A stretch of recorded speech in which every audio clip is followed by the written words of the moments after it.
Hello, welcome all. Thank you for joining us. We often heard the words science meets philosophy. Today we have Dr. Narayana Swami, who is a PhD in physics, has guided several students in PhD thesis, has published about 120 papers, visited US, Sweden, Japan, UK, all atomic energy establishments. He has a few words to share with us. So let's welcome Dr. Narayana Swami. Now it's yours. Namaste to everyone.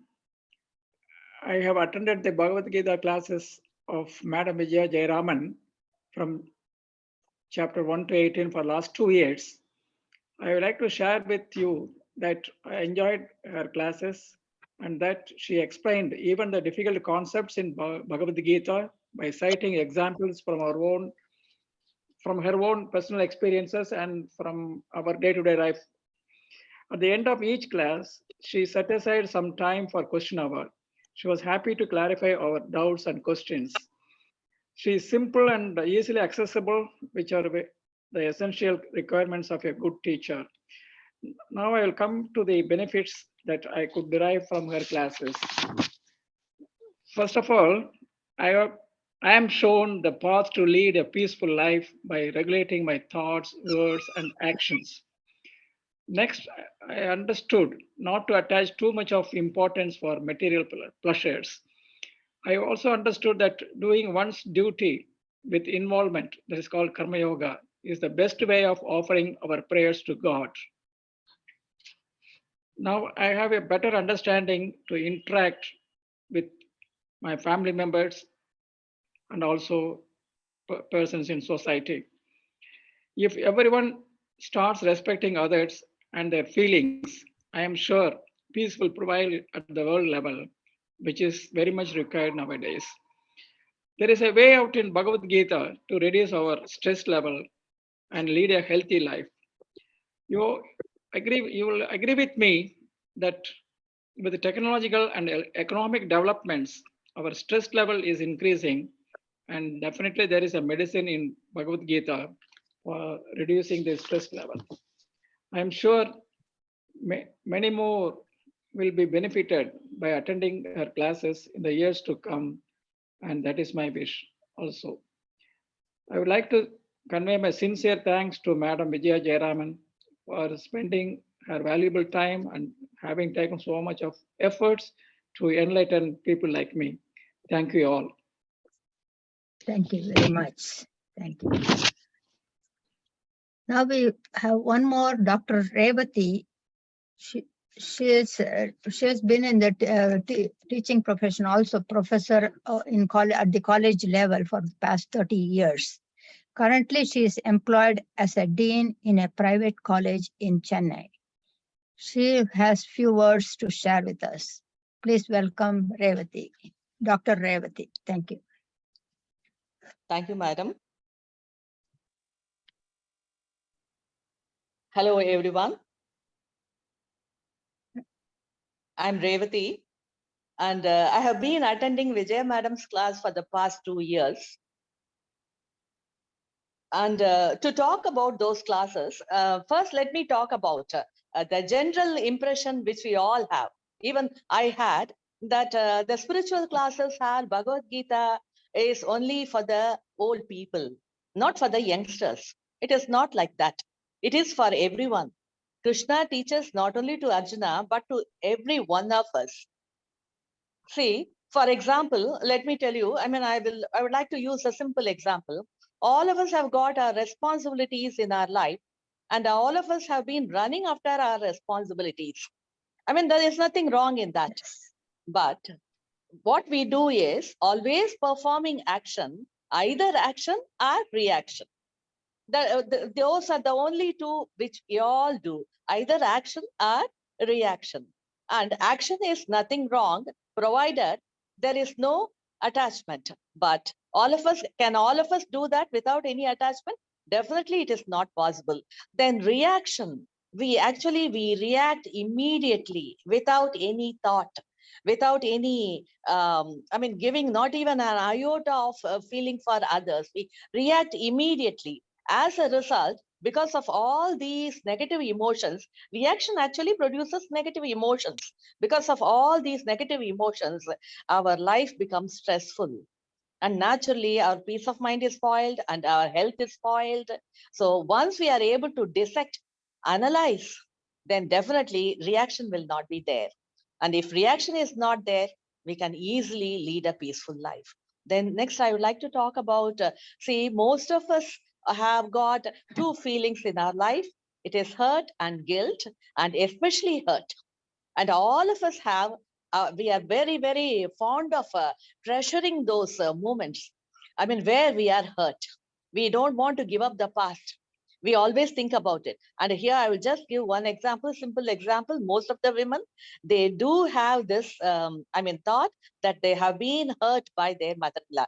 I don't say it is wrong. Even I have got that. But when you analyze at this age, at my age, I understand. I tend to laugh naturally because, you will find if you are going to carry the burden of past in your mind, nothing good will happen. So try to actually give up those. Initially, it will be difficult, but gradually you have to practice. And Gita classes will help you to practice that. So definitely hurt. And here I would like to tell you, past, don't worry about the past, forget about the past. At the same time, don't worry about the future also. Live in the present. See, future, people always worry about future and financial worries. And like me, see, I'm actually retired. My husband is also retired. Both of us retired and are living all alone with our only son living abroad. And sometimes when we fall sick, when he falls sick or I fall sick, naturally we are worried. But after attending these classes, I don't worry at all. Madam has actually taught us, that has gone into our mind. That is, Krishna is there to take every care of every one of us. Sarve Jane Sukhino Bhavantu. This mantra she has taught us.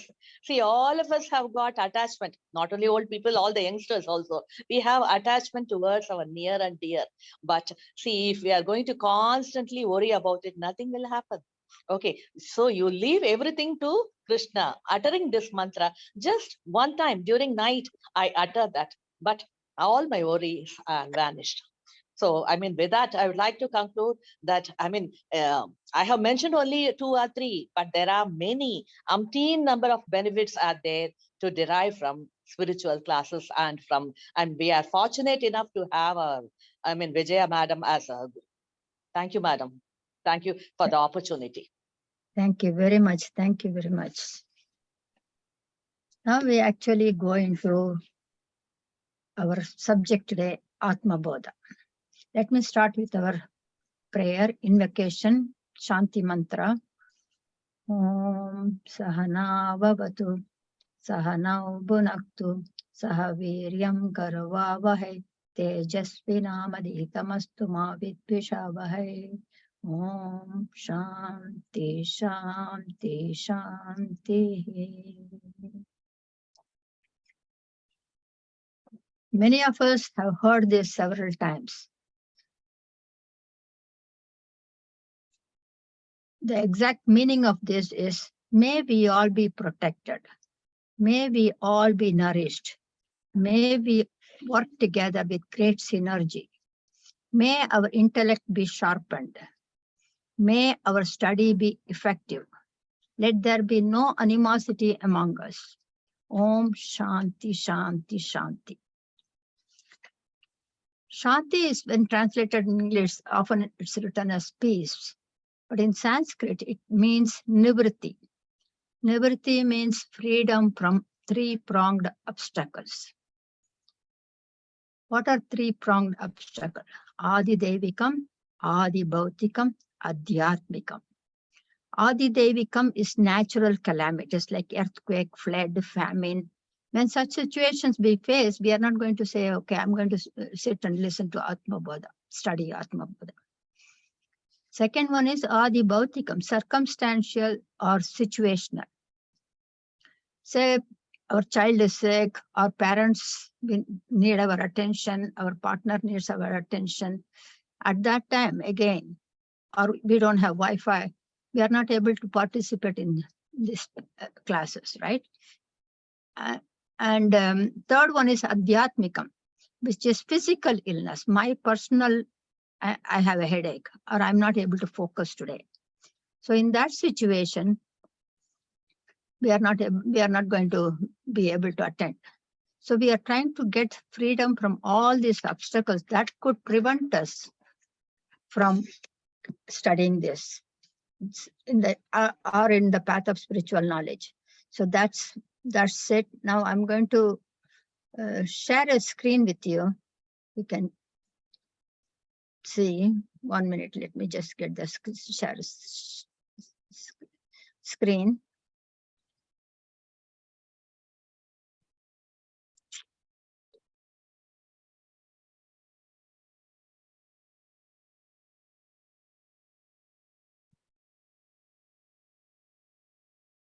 Hope you all can see the screen right now.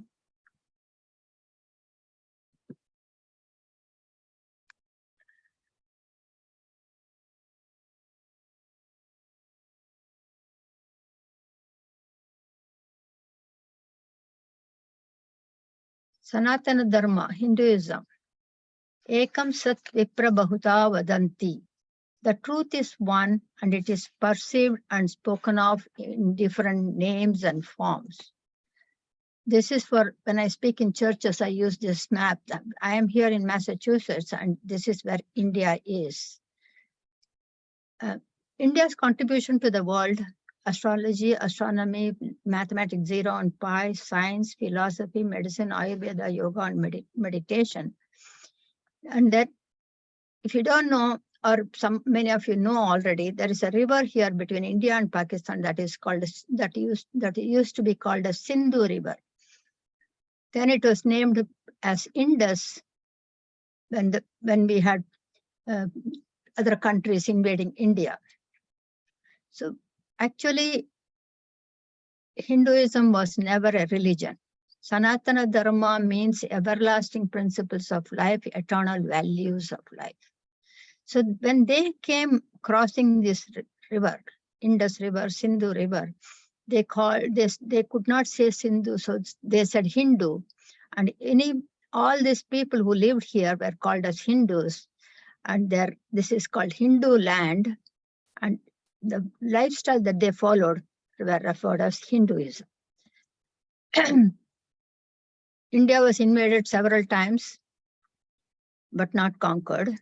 Persians, Turkish, French, Portuguese, Dutch, Mughal in 17th century, European 18th and 19th century. Many Jews migrated during Holocaust. One of my neighbor when I was little was a Jew. That's why I remember that. And these invaders, even today in 2022, are settled here.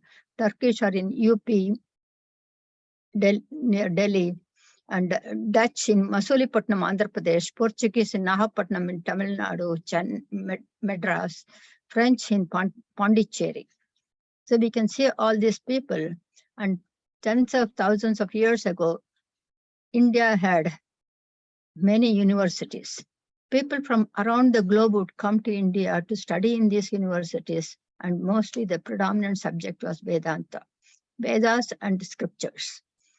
So Nalanda University was excavated and functions even today, because I went there in 2013 or 15, and the tourist guide told me that it was been demolished several times every century through natural calamities like flood, hurricane, tornado.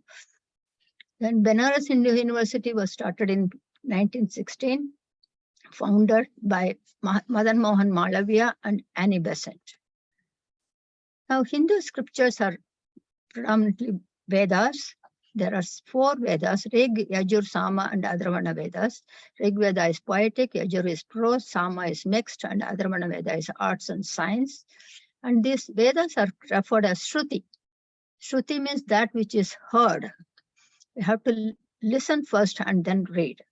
Smriti is recalling. So Bhagavad Gita is the gist of Veda. Sikhism, Jainism, Buddhism, they are all offshoots of, let me say, Sanatana Dharma. Veda Vyasa. Vyasa is the title. And that Veda Vyasa's name was Krishna Dvaipayana. Now, Veda have two sections. First one is Karma Kanda.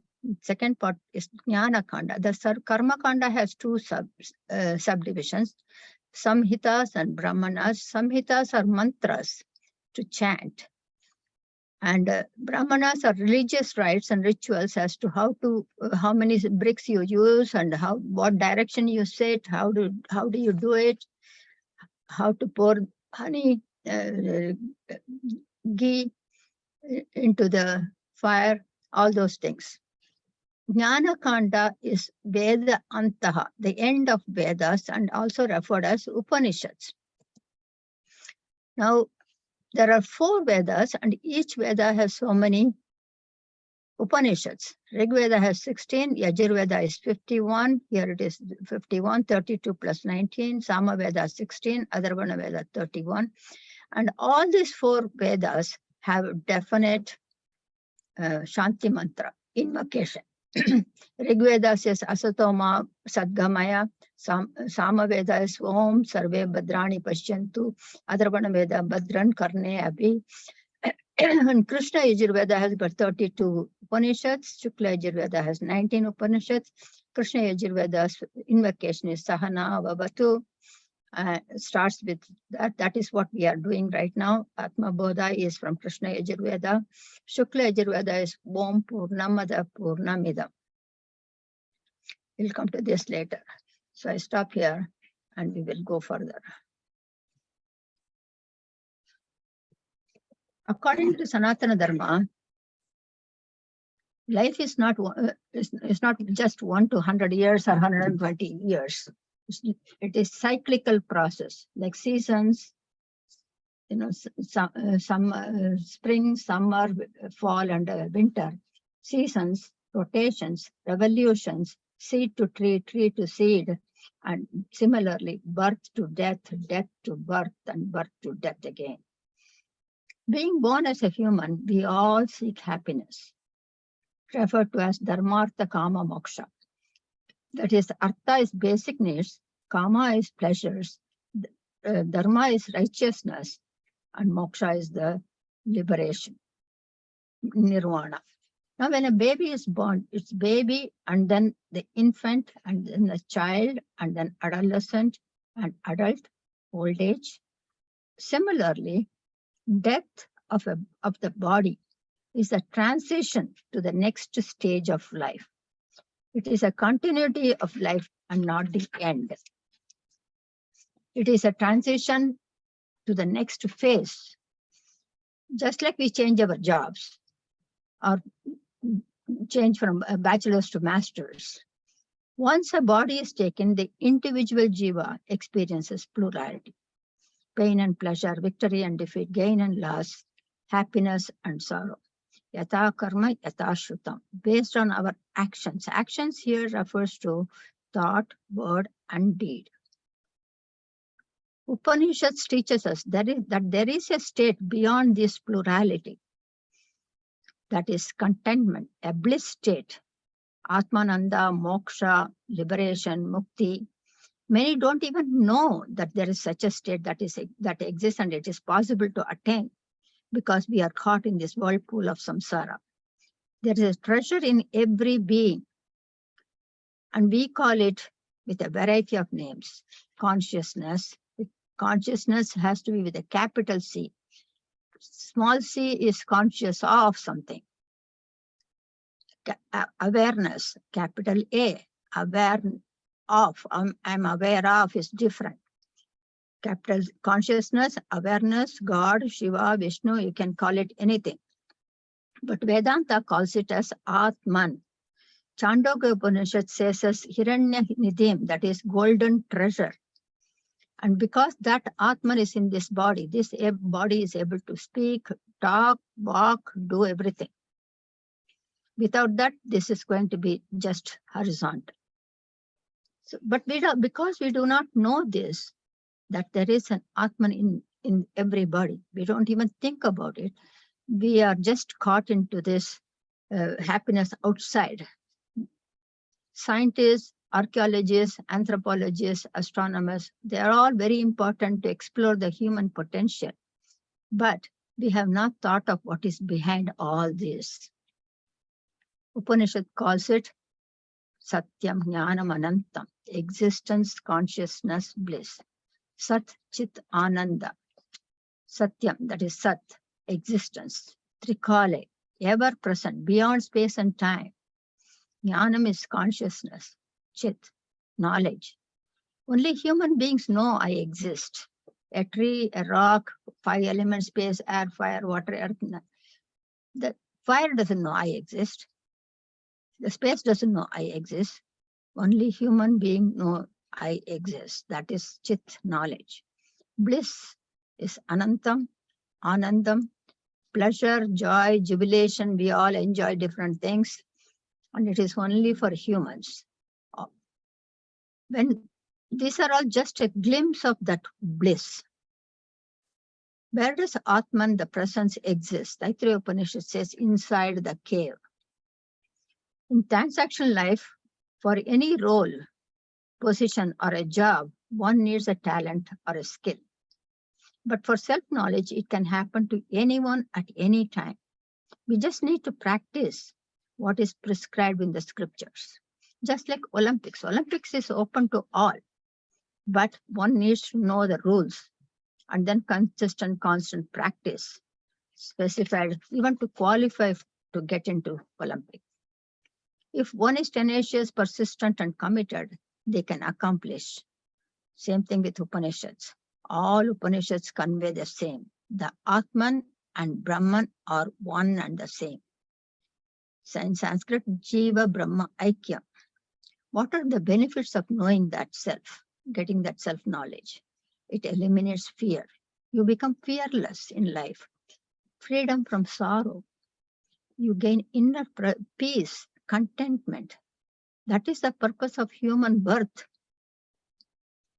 Now, Shastras, scriptures, or Granthas, they are all general topic. Let me say mathematics. Shastras are like mathematics. But Prakarana Granthas are specific, like algebra, geometry, trigonometry, calculus. They are specific.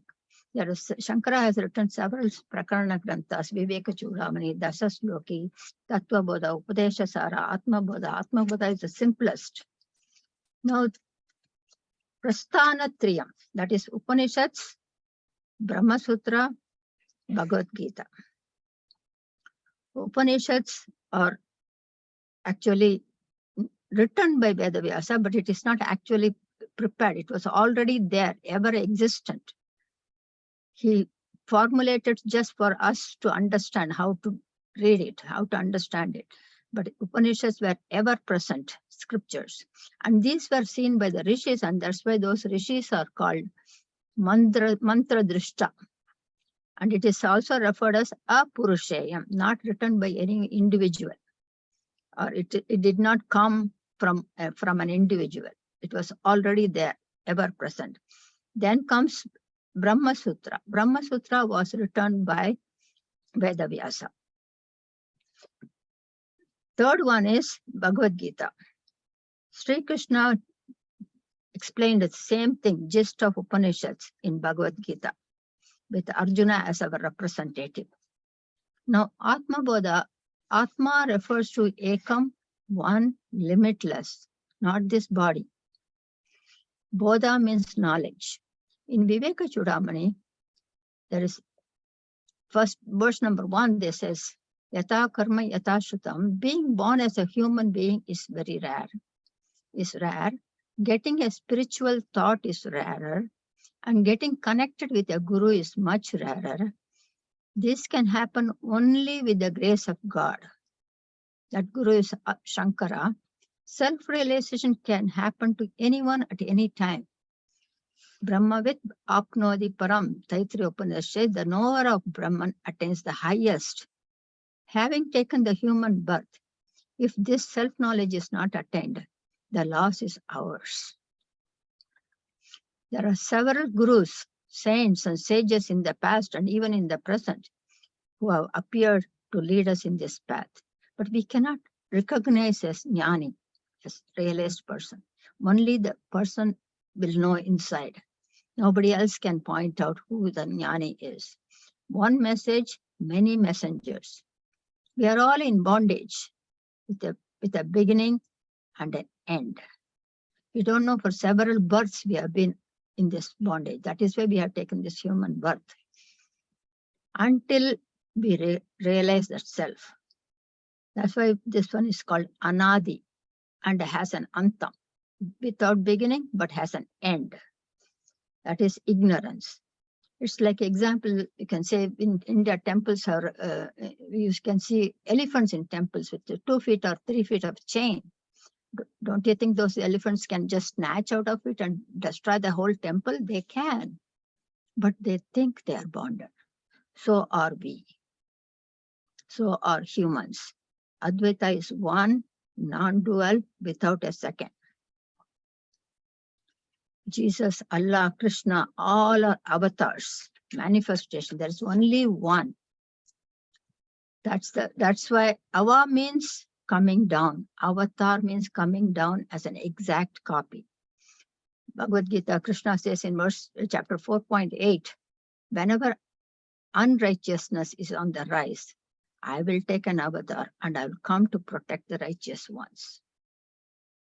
So really, realized ones, realized masters, and when they come, they choose to come to protect. That is, they incarnate. And human beings, based on our actions, we reincarnate. Birth, death, birth, death. Now we are going to verse number 1. I'm not going to read Sanskrit. I'll just mention the meanings only. So let's focus on the meaning. Here, Guru Shankara starts with the subject matter. I'm going to explain Atma Bodha, self-knowledge. This is only to those who are interested to know about that Atman. Say we go to a bookstore or a library. There are several books and you want only Atma Bodha. And you pass through all the books. It may be, you may see Bhagavad Gita, you may see other books, self-help books, medical engineering. You just pass on and go and grab that Atma Bodha and come back. That's why he's specifying this is for certain specific people who are interested in this. This knowledge is there are also pre-qualifications required. This knowledge is also for those who have pure mind without likes and dislikes, those who have calm mind, who are deeply interested, a thirst, a burning desire to know to get to know the liberation. He lays down 4-fold qualifications, which is Viveka, Vairagya, Shat Sampatti, and Mokshutva.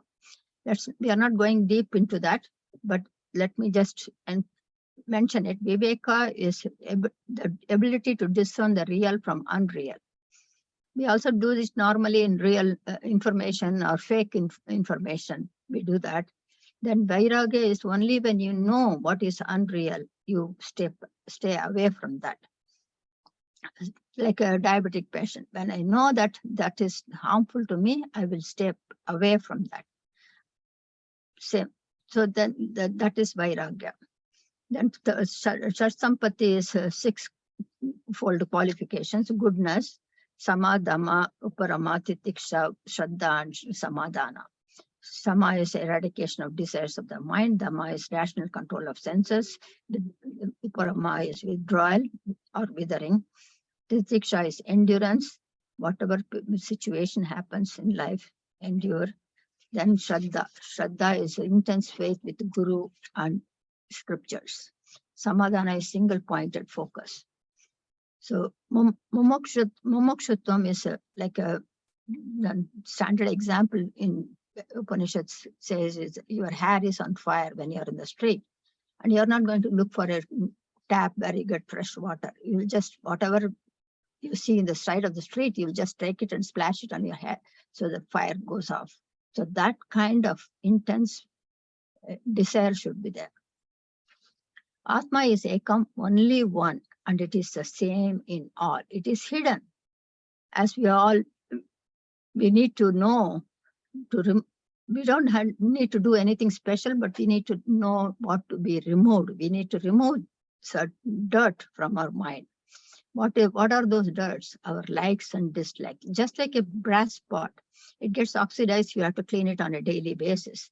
Same thing. We dress up, we shower, dress up, add perfume, and go and meet people, right?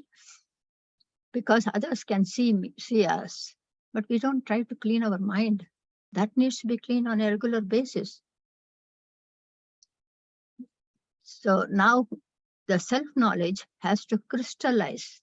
So unless you have a clean mind, it will not happen. Self-knowledge has to crystallize. The intellectual understanding is different from self-realization. How can we know the self? No one can point it out because it is all pervasive.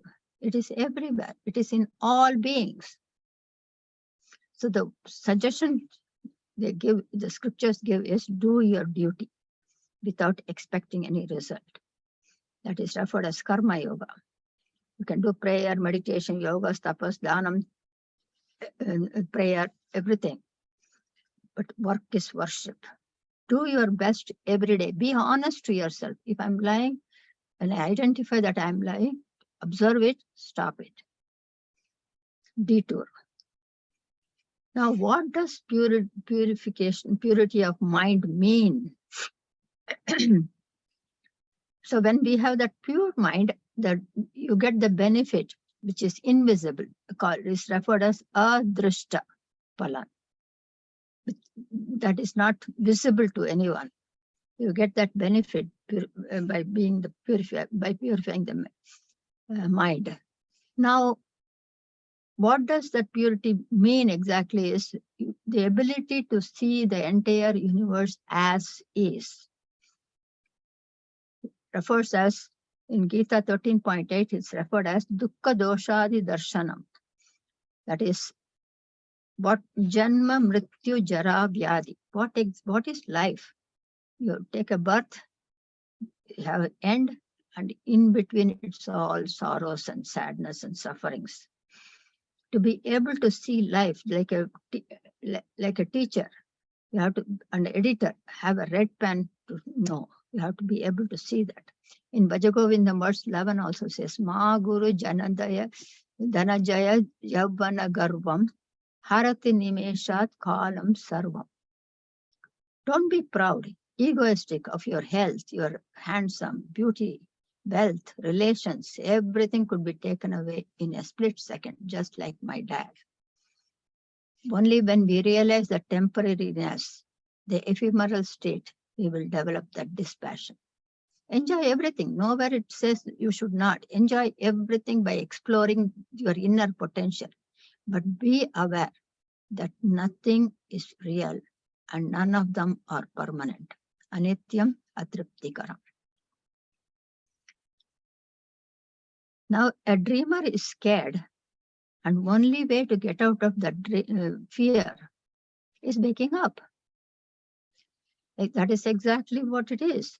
Our scriptures say that life is a long dream. Waking state, deep dream state, and deep sleep state, all three are long dream. That is verse number 1. Now we go to verse 2.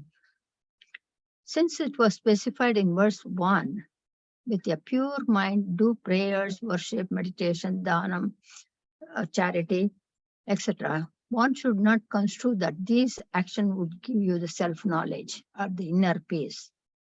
But they will definitely purify the mind, but they will not give you the inner peace. Self-knowledge alone can lead one to self-realization. Knowledge alone is the direct means for liberation, moksha, mukti. He gives an example in verse 2. If you want to cook, you need a space, you need containers, you need all the ingredients, you need spoons. You also need fire in any form, in the form of flame or stove or gas or electricity. The first is referred. All the ingredients are referred as contributory items. The second is primary cause. That is pradhanam, primary, fire. Similarly, for the self-knowledge, the primary cause and is knowledge, and without it, there is no contentment. Without self-knowledge, there is no liberation. Without liberation, there is no peace. And without peace, there is no escape from sorrows and sufferings and struggles of life. All actions, spiritual practices, are to purify the mind. So what can actions do? They can procure, produce, purify, and modify. Fire here is the knowledge, direct cause. All actions are referred as sahakari upakarananga. It's a contributory cause. Therefore, light is the symbolism of knowledge. Knowledge alone can remove the ignorance. Knowledge is compared to fire. In Vedantam, self-knowledge is knowledge. Because when knowledge is compared to fire, if you can think about it, all religions have that fire in some form, lamp or light or candle or sun god. Now, in Vedanta, self-knowledge is knowledge. Everything else that we understand, we learn, is all for the intellect. They are all information for the intellect. They're all either they will get upgraded. We had landline, now we have cell phone. They will get upgraded, or humans can get dementia or Alzheimer's, and we tend to forget. So they are all just information. All Vedantic texts are in the form of samvada. Vada means discussion. Samvada means a discussion between a student and a teacher, guru, shishya. It is never, I say, you obey. Such a discussion is samvada. Students could have an opposing viewpoint. They are referred as purva pakshi. Because until you understand, you are going to question, right? It is normal. So that is purva pakshi. Here the student purva pakshi is asking, why cannot actions give me moksha or liberation? Actions can take me to the goal. When I plan something, why not actions give me self-knowledge also? Now we go to verse number 3, the answer. Every verse is based on a question. Why can't actions give self-knowledge? I pray, worship, meditate, I do pritru karma, which is rituals for the deceased, I do charity, help others, read scriptures. Why can't they give me self-knowledge? We are all in ignorance, and only knowledge can remove ignorance. He gives an example. There is a dark room. What do we need to do to remove the darkness? Turn on the light, right? And we can dust, wipe, sweep, vacuum. None of this action will remove darkness. Only by turning on the light. Darkness is nothing but absence of light. If one thinks that actions can remove darkness, spiritual actions, it's not, if you think that actions can remove darkness, then it is as good as thinking, any performances will get to self-knowledge. No, self-knowledge is different. It's like the fire. You have to have the self-knowledge. Else, opposite to ignorance is knowledge. Ignorance causes desires. From desires, it takes you to actions. Avidya, kama, karma. When I don't know I am Atman, then I look for a second one. Then I do things to get that second one, actions. Then there is a consequence for that action. Then I come back with a new body. All actions are due to ignorance. Therefore, actions cannot erase ignorance. Knowledge alone can erase ignorance. A very popular example in Vedanta is it is dusk and you see through the window and there is a coiled snake. And your immediate thought is, oh my God, there is a snake here. Thought, bird. Then you try to push it with a stick, throw a bucket of water, or call animal control. That is action. Thought, word, and action. Then what happens? The first one is the thought. Second one is actually fear, which is causing the words, thought, word, and deed, actions. Now a family member comes and turns on the light, and when you look at it, it is a coiled rope. You only need to know that it is a rope. Vidya eva avidya niganti. Knowledge alone can remove ignorance. Just like the brightness of light, the sun removes darkness, so also knowledge alone can remove the ignorance, and it removes instantaneously. Just like darkness is the absence of light, ignorance is the absence of knowledge. Not knowing who I am. Now, they don't happen one after the other, they happen instantaneously, simultaneously.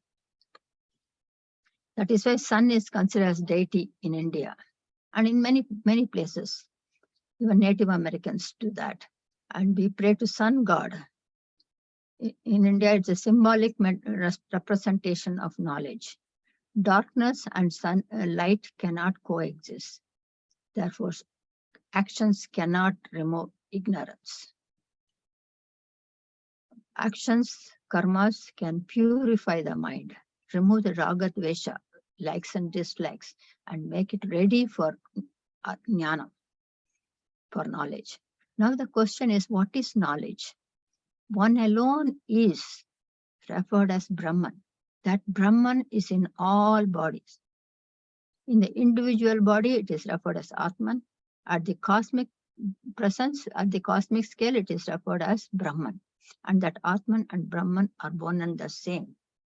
In Manisha Panchakam, it says from Brahma, the creator, to ant. In all beings, cat, dog, elephants, plants, rocks, unicellular beings like amoeba, virus, everywhere there is only Atman. Also says, Proto Jagat Sakshini, one alone is as a witness. That is the knowledge of Atma Bodha text. One alone is without a second. What is in this body is the same in all bodies. I alone is. I am the seer. Everything else is same. That is the knowledge which leads to us to liberation.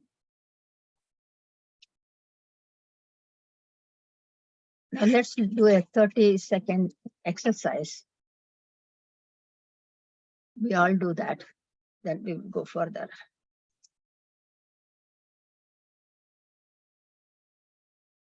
Now you're all far away from your home. You're standing next to a big mountain, which is about 1,000 feet tall. Water falls from the top. The water is coming with a high pressure and it is very, very cold. It comes down and it goes in the form of a river. You bend down and touch the water. It is cold, it's chilly. Then you walk along the river. As you walk, there is a big thunderstorm, suddenly heavy rain, and you walk and there is a slush under your feet, slushy mud. As you walk, you try to hurry and you hear a big tree falling 100 feet away, but you hear the sound, cracking sound. You run to the car, you clean your feet and start driving. As you keep driving, you come to the main road and you hear an ambulance with a siren going and trucks passing by. And then you reach home, open the door, clean your feet, sit in the sofa with a hot cup of coffee or water. Now you open your eyes. What did you see? You saw so many things, you experienced, you heard, you saw, you felt. But none of this really happened. What you saw was you saw your mind. You saw your mind. Now, what we see so many things around us. We see trees, people, computer, phone, my hand. When I say my hand, who is me? None of these are you.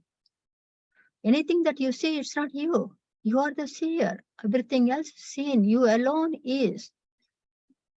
That's what it is. You alone is. I see you, you see me. Seer alone is, that is the same in all.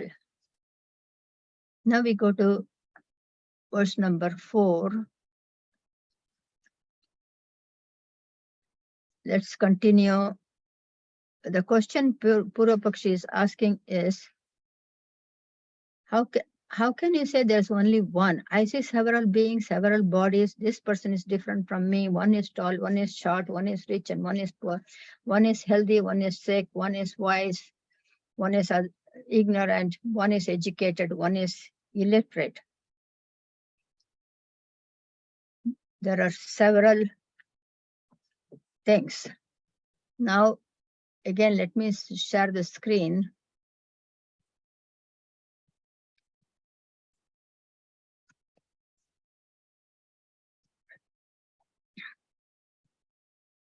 Who are you?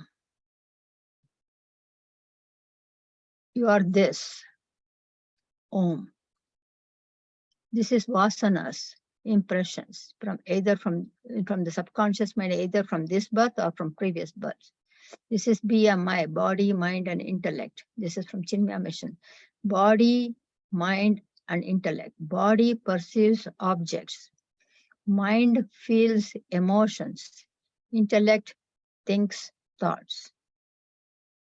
And you are none of this. This intellect is, say you want to cross the street. And your mind says, let me run and cross the street.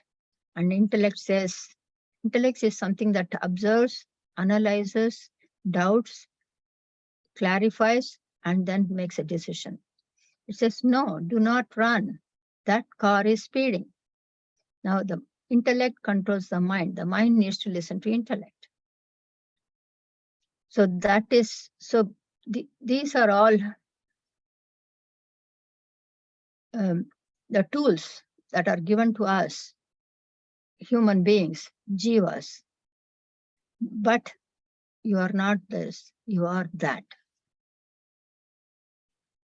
With that, we stop today. We'll continue in our next session. Next Sunday, we'll meet.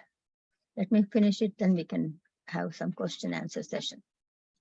Om Shanti Shanti Shanti.